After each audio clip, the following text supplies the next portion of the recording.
Vamos a continuar con esta serie de grabaciones de LabVIEW junto al servidor DataSocket que comenzamos en la grabación anterior, y la idea es hacer una serie de grabaciones para ver si podemos completar un pequeño proyecto de comunicaciones con este servidor. ¿Cuál sería el paso siguiente? Bueno, lo que tenemos que hacer es poder transmitir datos al servidor para que una contraparte los levante. ¿Qué es lo que conviene hacer? Y acá hay algo muy importante, quiero dejar bien claro. Repito lo que ya dije en su momento. Si el proyecto que están haciendo corre en una intranet, no hay mayores preocupaciones. Todos sabemos, el ancho de banda en una intranet es enorme. Así que no hay nada de qué preocuparse, y ahora van a ver por qué. Y esto tiene que ver con que podemos plantear aquí dos estrategias. Una es decir, transmito los valores de amplitud, de frecuencia, offset, ruido, tipo de señal y el ciclo de trabajo a la contraparte. Y en la contraparte hago algo similar a lo que tengo, es decir, fabrico una señal con los valores enviados por el generador. Esa es una estrategia. ¿Cuál es la virtud de esta estrategia? La virtud es que transmitimos muy pocos datos. Solamente se transmiten datos cuando alguien mueve alguno de los controles que disponemos aquí. Entonces, cuando se mueven los controles, ¿sí?, se actualiza el valor y allí hay una transmisión de datos. Pero si nadie mueve nada, no hay transmisión de datos. Eso tiene que ver entonces con la eficiencia de nuestro sistema. Y es algo que los programadores tenemos que tener muy en cuenta. Si este proyecto ustedes lo piensan llevar a internet, pues tienen que afinar mucho más la punta del lápiz. Todo el mundo sabe que transmitir datos por internet en algunos momentos, sobre todo en horas pico, y en algunos entornos, algunos países, pues internet es sencillamente todavía un poco primitivo. No todo el mundo tiene acceso a anchos de banda importante. No es lo mismo por ejemplo, yo he tenido muchos alumnos españoles y recuerdo muy bien un caso de un alumno de la Universidad de Zaragoza, Vicente, y este muchacho yo lo escuchaba como si estuviera acá al lado, y resulta ser que otra alumna que estaba aquí a no más de 300, 400 kilómetros en la ciudad de Tucumán, no se la escuchaba. Evidentemente ella tenía una muy mala conexión a internet y Vicente tenía una muy buena conexión a internet. Bueno, esto es para que se entienda. Entonces ustedes como programadores tienen que prever estos problemas. Una de las estrategias es esta que acabo de plantear. Conviene enviar la señal que se está generando. Yo podría, y ya de paso lo digo por si no lo dije, decirle acá a LabVIEW que envíe la señal que aparece graficada en waveform. Aquí, en waveform graph Hago lo mismo que hemos hecho el otro día. No necesariamente quien envía señal al servidor DataSocket tiene que ser un control. Puede ser también un indicador, como es el caso de este waveform. Clic botón derecho, me voy a propiedades, que es la forma más fácil. Venimos y aquí buscamos el servidor y decimos que vamos a escribir. Y hacemos exactamente lo mismo.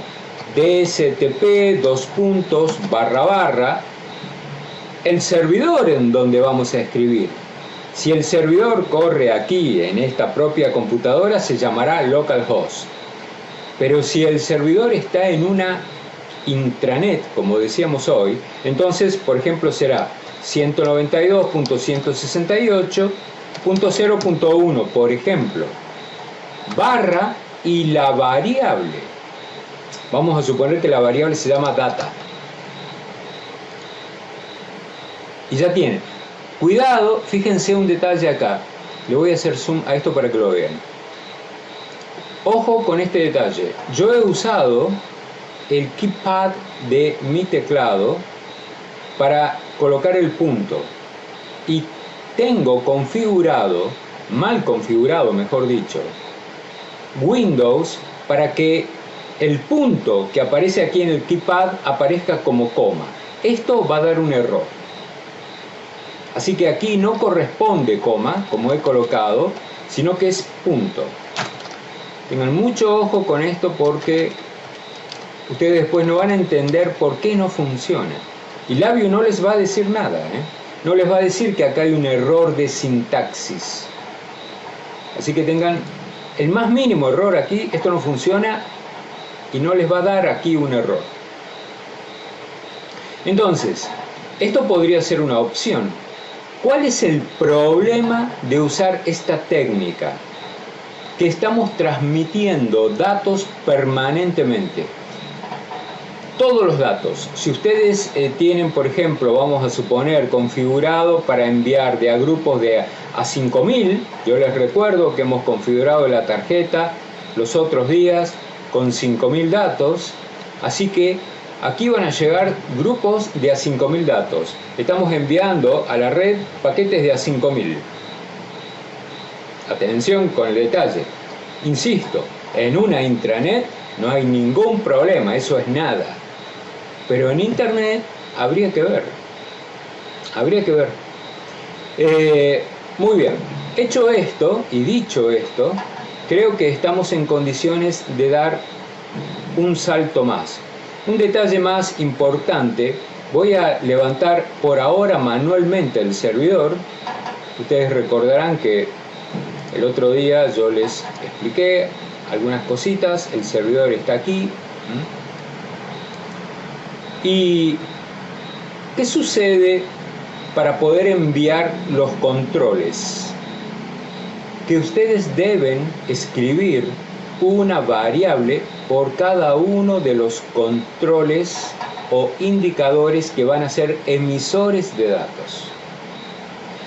Vamos a suponer que ustedes dicen, bueno, no, voy a usar la estrategia de enviar, por ejemplo, estos tres controles, clic, botón derecho, vamos de nuevo a propiedades, y como va a ser el control amplitud quien escriba en el servidor, entonces DSTP, // si llegara a estar el servidor aquí, que no hay ningún problema, barra, y podríamos inventar una variable,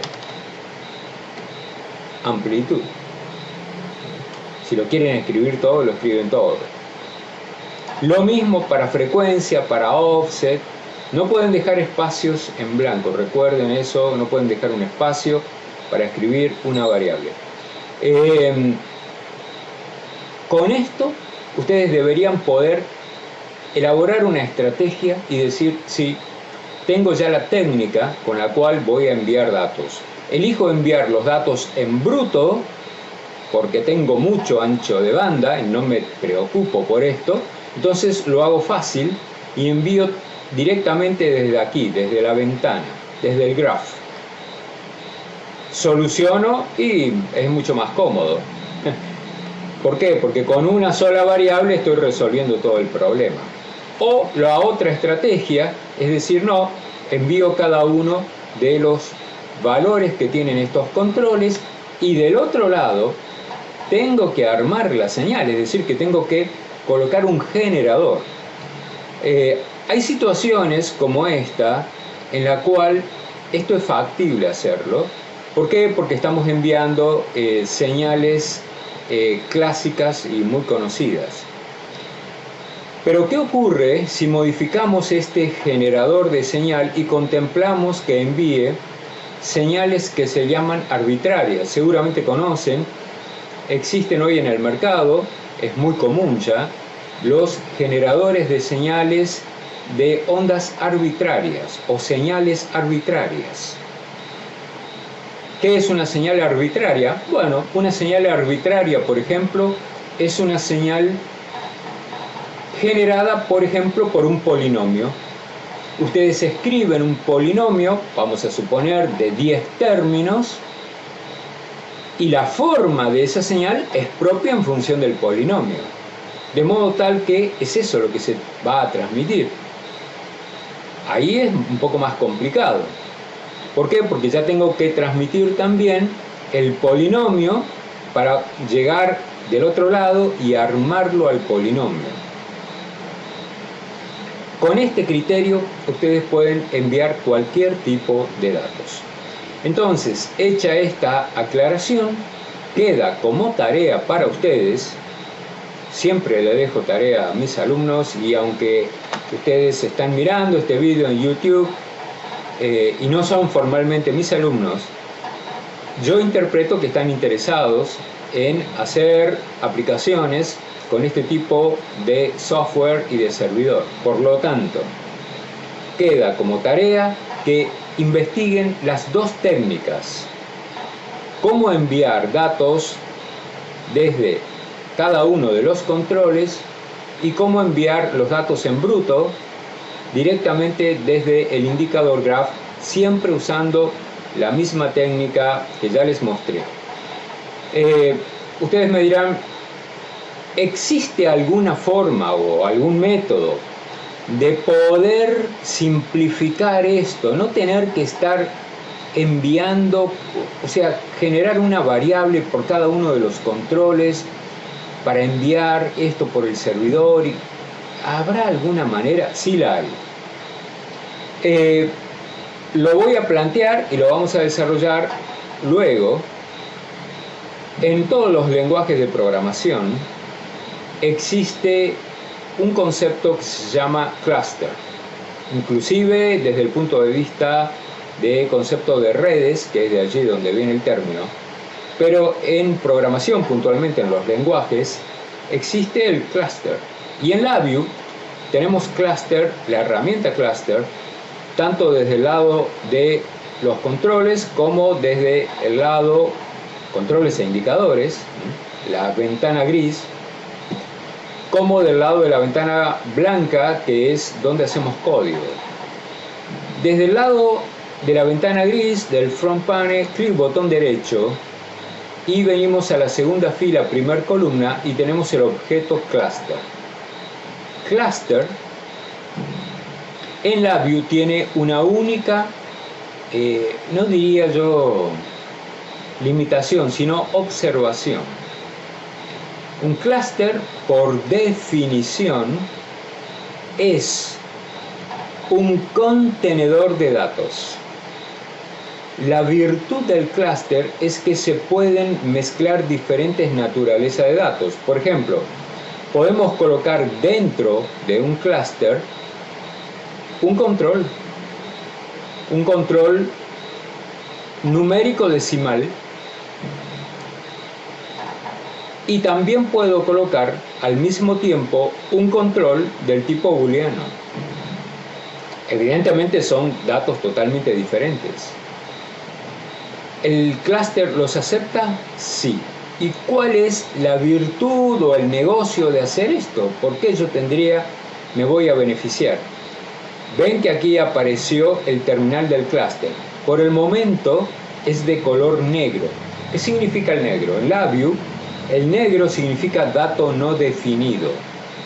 Por lo tanto, LabVIEW dice, no has colocado nada dentro del clúster, está vacío, por lo tanto, no sé qué es lo que vas a hacer. Así que como todavía no hay dato dentro, pinto el terminal del clúster de color negro.